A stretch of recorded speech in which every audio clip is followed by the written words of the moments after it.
Hello, my friends. John LaRuffa here with another straight up solo. And in this episode, we are going to take a look at Tend from a solo perspective. Let's go ahead and get started. Okay, folks, and as usual, please like and subscribe to my YouTube channel if you haven't done so already. And if you haven't, really do appreciate the support. Thank you very much.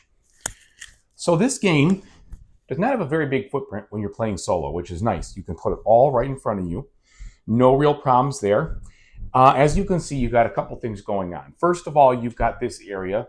This is where the flip is going to happen for this flip and right over here, because on each turn, you're going to take two tasks, and the amount of actions you have on each task is basically one, but there's ways to upgrade that to have more tasks, okay? You have three objectives here, which I'm going to score one right now because I'm just finishing up the first season, and I'm going to show you how that works. You got these neighborhood cards, and then you've got a preview of the two tasks that are going to come out, all right? You've got this key here, which shows how much each of these different things that you will get in this game could sell for coins, which you would then spend to unlock certain things or to build things, mostly unlock things. Or you could load it in your cargo manifest in these three manifest areas for points, and also most of the time, in this case here for sure, to help score even more points on these season goals. Now, you have ways that you would get badges and trophies by just collecting different things in this game. And as you cross them off, you get trophies, which you put in your cargo manifest, which score you points. And if you cross off two of the three lines in here, you actually get the badge, which is worth 5 up to 20 points, depending on what you're doing. There is also this cool little mini game here where you're scratching off these cards to reveal resources. So lots of cool stuff is going on. Now, how does the game work? The game's played in 12 turns, and you basically have 4 different types of tasks that you can take, some of which might come with some bonuses. And the basic 4 tasks are to tend, and that's where you work in this, either the garden area to grow crops or in a fenced farm area where you would put animals and such. You can fish, where you'd fish in this little pond by rolling these 2 dice and finding out, okay, 5 and 4, that means I would catch this fish in this square. I don't cross it off, I just catch it. But there's other ways to unlock different types of fishing: river fishing, grotto fishing, lake fishing, depending on certain ways you can go. And all those are better. All those get you better fish than what you can find in here. And you can upgrade your lure to catch in a wider radius instead of the exact one. You can get in this cross, or you can even do this one over here to catch in a 3x3 grid. And you can add more lures, which would allow you to take a second fish, if you will. You can't do both, but a second fish from the pond.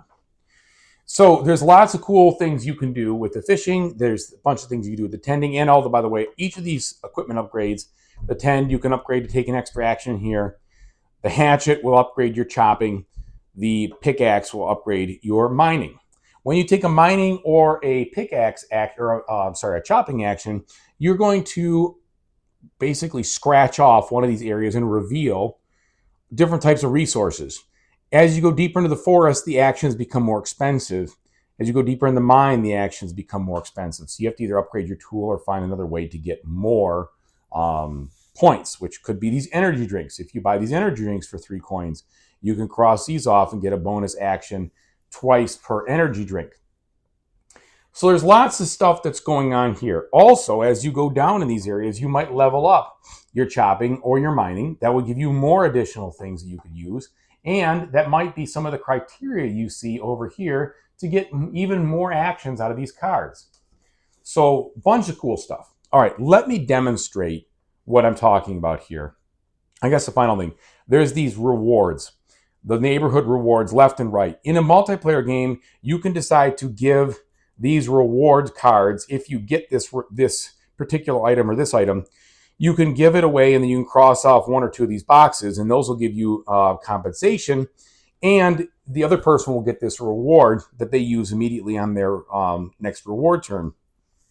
It also is a way to score points. Here, you still will get the compensation. It's just that you give the card to nobody, discard it, and you get the points at the end all added up.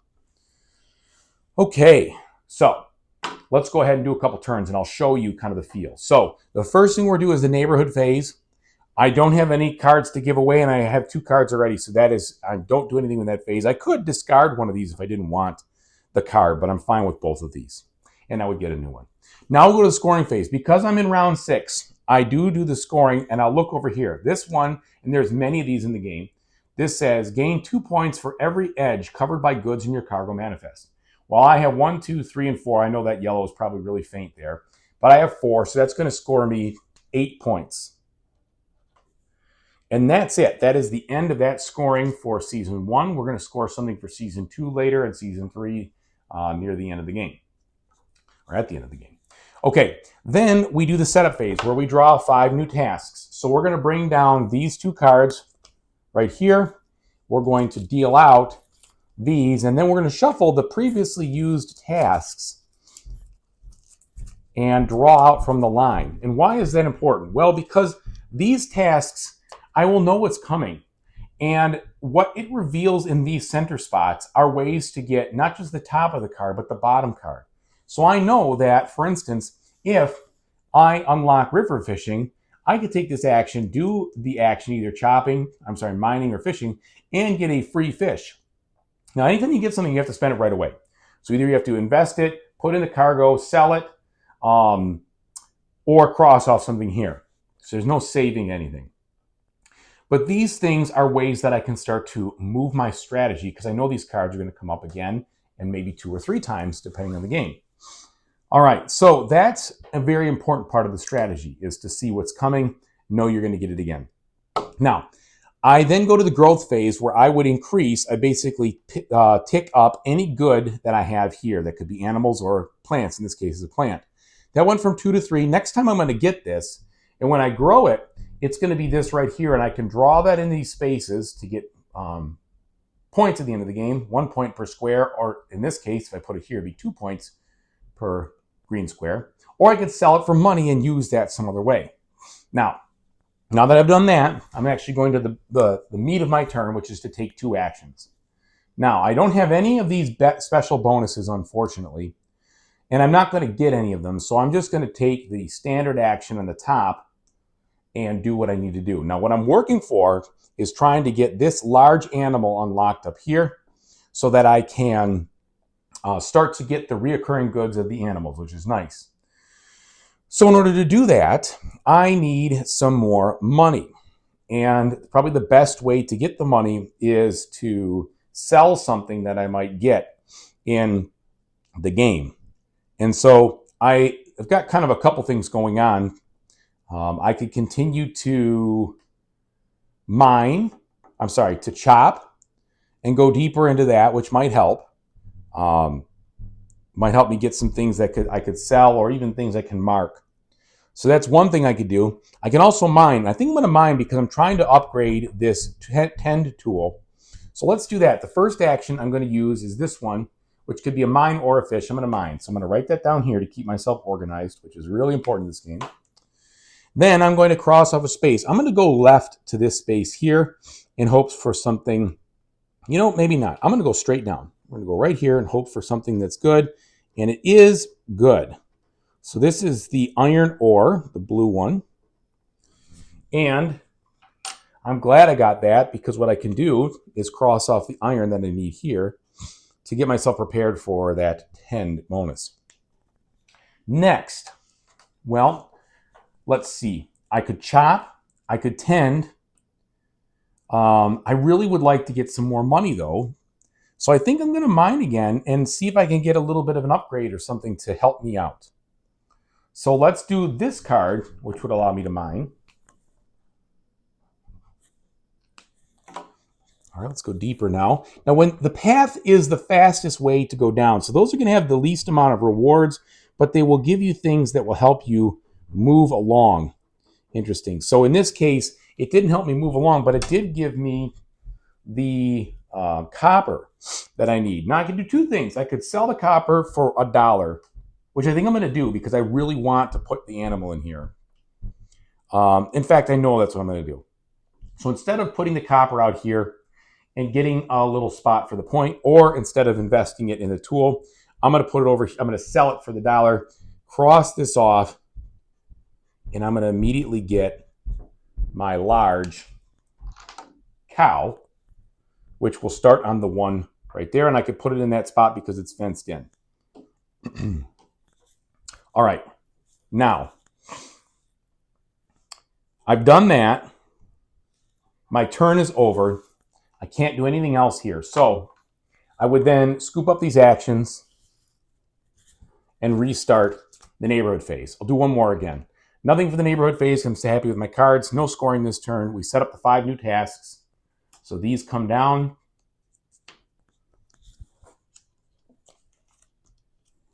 All right. Now, we then do my growth. So this goes up. I have completed this with the X. So I get this. This is that right there. And I'm going to put it into this spot right here because it'll be worth 6 points. I'm going to write it like this. I'm going to go probably, well, so this is tough because if I can get these edges filled, I can gain 15 points for filling the left and right edges. So I might want to put it out here and see if I could still rush to do that. I'm going to do that. So we're going to go 1, 2, 3. These little markers are just, oh, they're top notch to mark the goods and the colors. It's really fun. Okay, so I've done that. Now I tick up this guy, and now we go to the the new tasks. All right, so I have built a trellis. It's right there. So what I'm going to do is definitely take this action at some point because I want to get that free fish. But before that, I think I still want to try to mine because I'm trying to get an extra dollar. There's a lot of things I could do with the extra dollar, and I'm trying to get it. So I'm going to mine again. I'm showing you a lot of mining, I guess. So let's see if we get a little deeper here. Now I cannot go to this space because I don't have 2 spaces to go, but I am going to go off the beaten path up here and hope for an upgrade.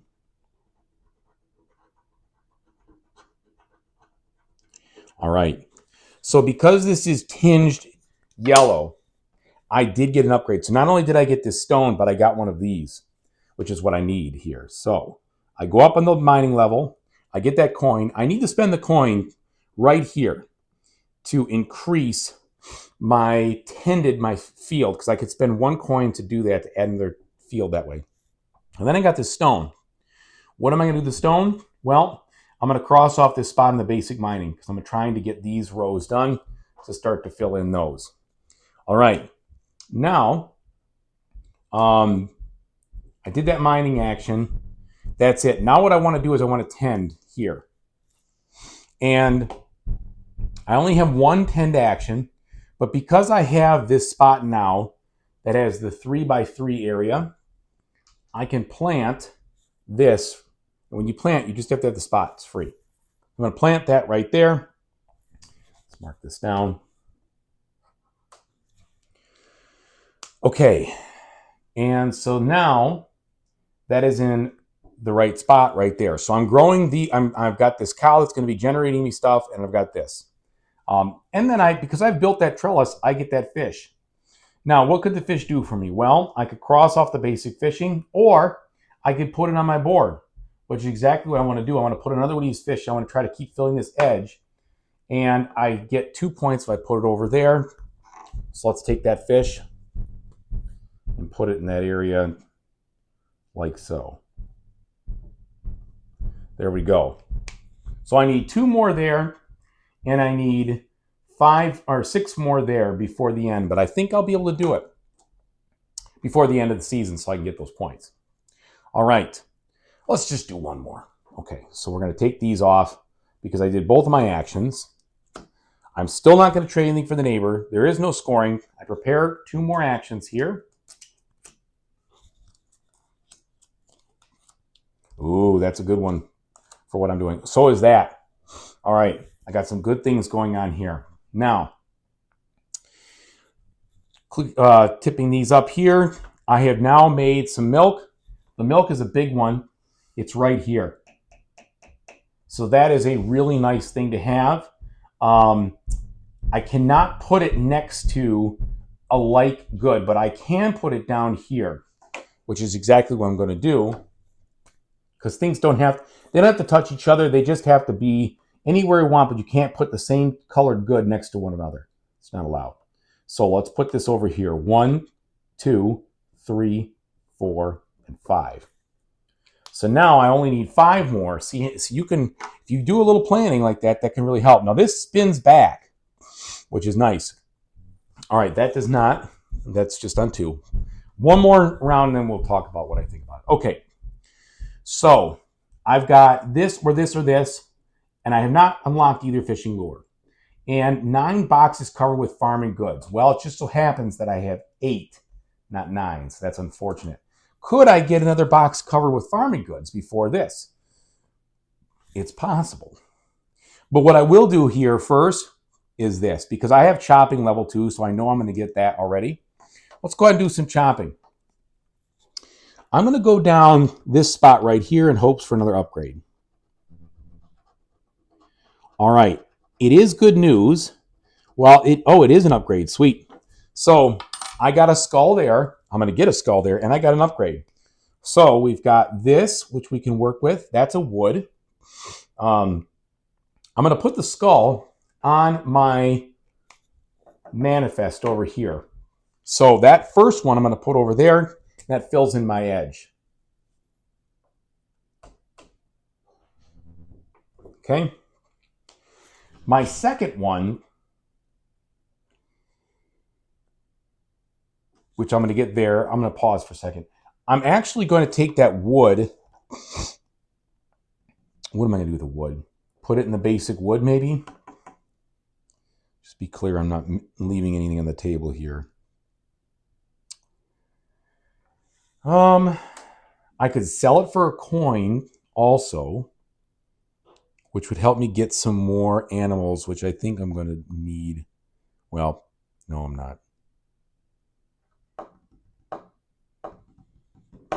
What I will do with the wood is I'm actually going to...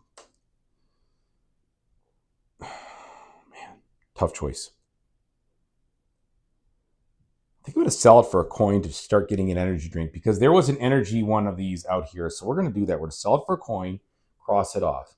Now I have the final skull. I can't see why I wouldn't put it in here, because it's worth 2, as you can see. And that gets me really close to what I need to do to finish this. All right. So that was action 1.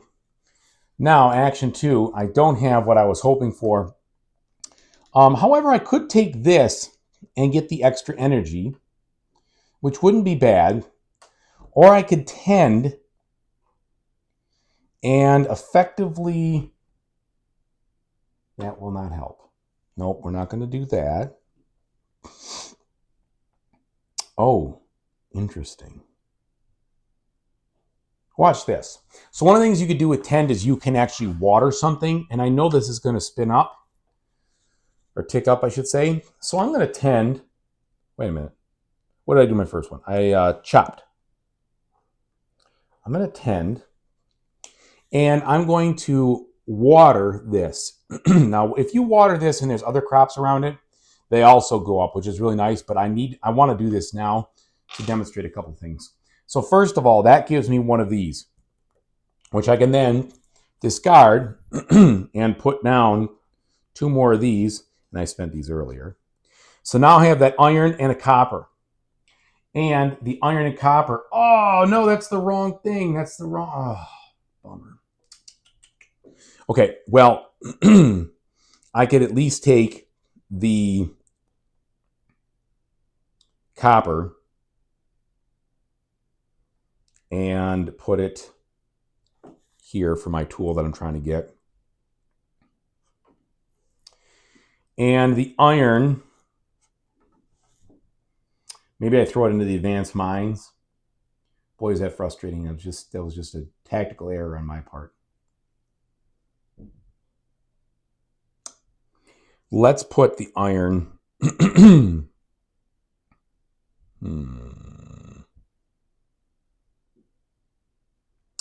go ahead and put that iron in the advanced mines here.